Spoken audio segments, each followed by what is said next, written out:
mean, the appeal of anarchism to me was very simple. Um,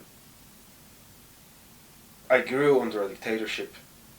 I knew that, and it was a very clearly capitalist dictatorship, pro-capitalist dictatorship, pro-US and all that.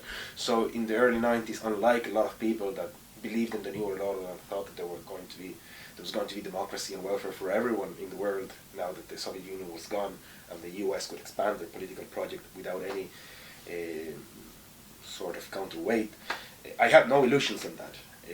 We knew that side of the aspect really well.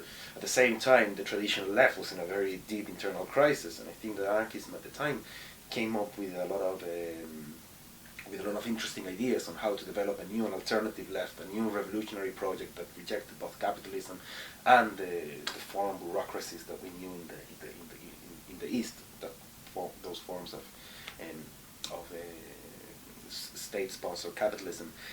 Then again, it was the very real political circumstance in Chile, because we developed, after the dictatorship, it was developed a sort of invigilated democracy that limited the number of possibilities greatly. I mean, it's like the two-party system of the US, translated into coalitions and blocs and whatever, but you have two options basically that don't affect the fundamentals of the model of the regime in any essential aspect. Okay, so it was a two-party system, and they all agree at the level of neoliberalism, and none of them wanted to talk really the Pinochet constitution, and there was no real possibility of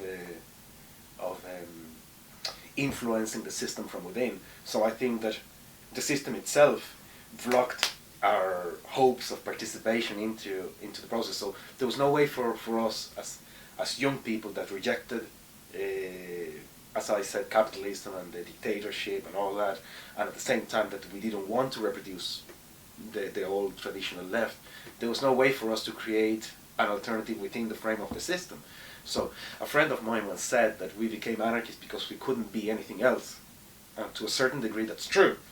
We couldn't be anything else possibly back then.